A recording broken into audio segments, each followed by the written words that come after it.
Gold, trusted gold buyers. మీరు తాకట్టు పెట్టిన బంగారాన్ని విడిపించి ఈ రోజు ఉన్న మార్కెట్ ధరకు కొనబడను. సరే, స్క్రిప్ట్ విషయానికి వస్తే మీరు ఏ రోజు ఆ రోజు వచ్చేసి మార్నింగ్ ఉదయం పూట అందరికంటే ముందు వచ్చి ఒక గంట కూర్చొని ఆ రోజు సీన్ అంతా రాసేస్తారంట, నిజమేనా మీరు? కాదా? స్పాట్లో రాస్తారు. అదే స్పాట్లో ముందు అదే గంట ముందు రాస్తారు. అప్పుడు షూటింగ్ స్టార్ట్ అయ్యే ముందు రాస్తారు. షూటింగ్ స్టార్ట్ అయిన తర్వాత రాస్తాం. ఓకే, షార్ట్ చెప్పి రాస్తాం. షార్ట్ జరుగుతుంటే రాస్తాం. ఒక్కొక్కసారి సీన్ జరుగుతుంటే సైడ్ నుంచి అందిస్తూ ఉంటాను, ఇది చెప్పు అది చెప్పాను. ఓకే ఓకే, అంటే ఏంటి మీకు ముందు బౌండ్ స్క్రిప్ట్ అసలు ఉండదు? బౌండ్ స్క్రిప్ట్ అంటే ఏంటి నాకు ఇంతవరకు అర్థం కాదు. బౌండ్ స్క్రిప్ట్ అంటే సపోజ్ టిఎన్ఆర్ అండ్ కృష్ణవంశీ మాట్లాడుతున్న సీన్, ఇంటర్వ్యూ సీన్, ఓకే నేను రాయాలి. నేను ఇంట్లోకి వచ్చి టిఎన్ఆర్ ప్రీవియస్ ఇంటర్వ్యూలో చూసి ఓ ఈ యాంకర్ క్యారెక్టర్ ఇది, వీడు కొంచెం పెనిట్రేటింగ్గా వెళ్తాడు, కొన్ని డార్క్ సీక్రెట్స్ని బయట లాగడానికి ట్రై చేస్తాడు, కొన్ని అని ఒకటి డిజైన్ చేసుకుంది. వంశీ ముందే ఇంటర్వ్యూలు అన్నీ చూసి వీడు ఇలా ఉన్నాడు కాబట్టి మనం ఎలా ఉండాలని ఒక ఆలోచనతో ఇక్కడికి వచ్చుకుంటాం. ఓకే ఓకే, దీనికి ఎలా రాసిన scene? It's most organic scene. Okay okay, చేస్తే రెండు కృష్ణవంశీలు అయిపోతాయి. రాస్తున్నప్పుడు సీన్ రాస్తున్నప్పుడు నేను నీ పాయింట్ ఆఫ్ వ్యూలో రాయాలా, నా పాయింట్ ఆఫ్ వ్యూలో రాయాలా, ఈ ఇంటర్వ్యూ చూస్తున్న జనం పాయింట్ ఆఫ్ వ్యూలో రాయాలా, అసలు ఒరిజినల్గా ఏమి కెమికల్ రియాక్షన్ జరుగుతుంది ఇక్కడ అనే దాని గురించి రాయాలి. That is decided by the director, A point of వ్యూలో చేద్దాం అనుకున్నప్పుడు ఇలా మాట్లాడవచ్చు, తను దీనికి ఈ కౌంటర్ ఉండొచ్చు. ఇక్కడ ఒక ఫీలింగ్ ట్రాన్సాక్షన్ జరుగుతుంది కదా. ఈ ఫీలింగ్ ట్రాన్సాక్షన్ జరుగుతున్నప్పుడు బేసిక్ థింగ్ అనేది నాకు ఉండే వస్తుంది, అయితే ఆ సీన్ ఎందుకు పెడతాం అక్కడ. వచ్చిన తర్వాత then I talk to the artist actors. Okay, వాళ్ళ బాడీ లాంగ్వేజ్ ఉంటుంది, వాళ్ళ మెమరీ పవర్ ఉంటుంది, వాళ్ళ స్కిల్ ఉంటుంది. There are certain things which look very nice, there certain things which doesn't look very nice. So అప్పుడు సెట్లో అది అంతా చేసిన తర్వాత సెట్ చేస్తాం. సెట్లో వాళ్ళ బాడీ లాంగ్వేజ్ చూసి వాళ్ళ బిహేవియర్ చూసి అప్పుడు వస్తూ ఉంటుంది. ఇదివరకు కూడా పనిచేసి ఉంటాం కదా వాళ్ళతోటి, అప్పుడు వచ్చిన తర్వాత డిసైడ్ అవుతుంది. అంతేగాని సీన్ పేపర్ మీద పెడుతున్నాను నాకు, సీన్ టోటల్ కన్సీవ్ చేయట్లేదు. ఈ రెండింటి డిఫరెన్స్. కంటెంట్ మాత్రం ఆల్రెడీ మెటీరియల్ ఫామ్ అవుతూ ఉంటుంది. ఓకే ఓకే, అక్కడికి వచ్చి వాళ్ళకి చెప్పాలి కాబట్టి వాళ్ళు పదే పదే చూసుకోవాలి కాబట్టి పేపర్ మీద పెట్టాల్సి ఉంటుంది. చాలాసార్లు పేపర్ మీద కూడా పెట్టిన స్పాట్లో నిలబడి చెప్పేస్తుంటారు ఆవిడ. ఇప్పుడు ఫర్ ఎగ్జాంపుల్ మురారిలో ఆ నైట్ లక్ష్మి గారు బాధపడే సీన్ సడన్గా 6:30కో 7 o'clock ప్యాకప్ చేసిపోయే ముందు టక్కుమంట ఐడియా వచ్చింది, ఇవిడి డ్యూటీకి అని. ఆ ఇల్లు అమ్మ ఒక 2 hours యాక్షన్ చేద్దాం, ఓకేనా ఏంటి వేసినా ఇది ఇలా అనుకుంటున్నాను అంతా అన్న రెడీ అన్న ట్రాలీ అందరు చెప్పేసి ఆ లైటింగ్ చేస్తూ ఉంటే చెప్పాను ఓకే ఇది ఓకేనా ఇలా చెప్పనా షార్ట్ రెడీ అయిన తర్వాత ఒకసారి మానిటర్ ఇస్తే అప్పుడు మళ్ళీ అమ్మ ఇది బాగోలేదు, ఇది మీరు చెప్తే హార్డ్గా ఉంది, లేదా ఇది చాలా బాగుంది, దీని మీదకి వెళ్దాం. ఓకే, అలాగే చాలాసార్లు మహేష్తో చేశాను, తారక్తో చేశాను. దానివల్ల మీకు అప్పటికప్పుడు డిసిషన్ తీసుకున్నప్పుడు మీ డేట్స్ క్లాష్ రావడం, కొంచెం ఎక్స్టెండ్ అవ్వడం అలాంటి ప్రాబ్లమ్స్ ఎప్పుడు వస్తాయి? అవన్నీ ఆక్యుపేషనల్ థింగ్స్. ఓకే, ఇప్పుడు ఇది ఏమైనా బ్యాంక్ జాబా, ఇదేమైనా ఎన్సీసీ క్యాడెట్ 9 to 5 ఫినిష్ చేశారు. Okay, it's about feeling. Sometimes మీకు కనెక్ట్ అవ్వచ్చు, సమ్టైమ్స్ రాకపోవచ్చు. ఓకే, మీ ఫీలింగ్, నేను అనుకుంటున్న ఒక ఫీలింగ్, అది నేను రెగ్యులర్గా ఈ ఫార్ములిక్ దాంట్లో ఉండను కాబట్టి, నాన్ ఫార్ములిక్ దాంట్లో చేస్తూ ఉంటాను కాబట్టి, ఆ వైపు వీళ్ళేమో ఈ ఫార్ములిక్ ఫిలిమ్స్కి అలవాటు పడిపోయి ఉంటారు కాబట్టి డైలాగ్ డిక్షన్తో సహా ప్రతిదీ చేంజ్ అవుతుంది. ఓకే, బాడీ లాంగ్వేజ్ చేంజ్ అవుతుంది, లుక్ చేంజ్ అవుతుంది, యాటిట్యూడ్ చేంజ్ అవుతుంది, డ్రెస్ చేంజ్ అవుతుంది, గెటప్ చేంజ్ అవుతుంది, అండ్ బిహేవియరల్ ప్యాటర్న్ చేంజ్ అవుతుంది, and interaction with other characters మారుతుంది.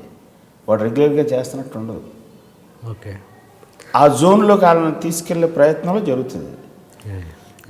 అంటే ఇప్పుడు అలా బౌండ్ స్క్రిప్ట్తో వెళ్ళే వాళ్ళు కరెక్ట్ కాదంటారా? అదే నేను అంటే నాకు కరెక్ట్ కాదు, మీకు కరెక్ట్ కాదు, నాకు కరెక్ట్ కాదు. నేను రాసుకున్న శ్రీ ఆంజనేయం బౌండ్ స్క్రిప్ట్ తోటి వెళ్ళాను, సీతారామ శాస్త్రి గారి దగ్గర చూపించి ఆయనతో స్టాంప్ వేసి మరి వెళ్ళాం.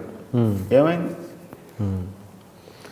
బట్ దాంట్లో మీకు ఒక స్టేజ్లో మీకు జడ్జ్మెంట్ దొరకలేదని మీరే అన్నారు కదా ఒక టైంలో, అండ్ మరి బౌండ్ స్క్రిప్ట్ ఉన్నప్పుడు తర్వాత మళ్ళీ జడ్జ్మెంట్ దొరకపోవడం ఏంటి? మరి బౌండ్ స్క్రిప్ట్ ఉంది ఉండటానికి, కానీ చేస్తున్నప్పుడు నేను కన్విన్స్ అవ్వట్లేదు. This is not the thing what ఈ సపోజ్ టు కమ్.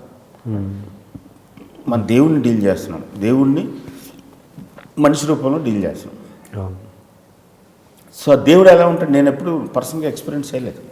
అదే దేవుడు మనిషి రూపంలో ఉంటే ఎలా మాట్లాడతాడు అని, ఎలా నిలబడతాడు, ఏం చేస్తాడు, ప్లస్ మన టైం పీరియడ్కి దేవుడి టైం పీరియడ్కి ఎంత తేడా ఉంది. ఇప్పుడు మనకి 3 రోజులు అంటే ఆయనకు కూడా 3 రోజులు అవ్వడానికి ఛాన్స్ లేదు కదా. బ్రహ్మపురాణం లాంటి దానికి వెళ్తే వాళ్ళ దేవతల తాలూకు 1 సెకండ్ మనకు 3 నెలలు అంటారు. ఒక ఈక్వేషన్ అదే ఎలా చెప్తుందండి, ఆ సగులు వచ్చింది నాకు. Okay okay okay. సో అంటే ఇప్పుడు మీరు ఇప్పుడు రాసేటప్పుడు అక్కడ స్పాట్లో రాస్తుంటారు కదా, రాస్తున్నప్పుడు అంటే మన సినిమాటిక్ డైలాగ్స్ కొన్ని పంచ్ల మీద మీ ఉద్దేశం ఏంటి, అసలు పంచ్ డైలాగ్స్ మీద మీ ఉద్దేశం ఏంటి? That's one way of film making. It's different ways. Punch dialogues Hollywood films నుంచి ఉన్నాయి. Suppose to be mother of films Hollywood అని అనుకుంటే, ఫాదర్ ఆఫ్ ది ఫిల్మ్స్ పోనీ అక్కడి నుంచి ఉన్నాయి.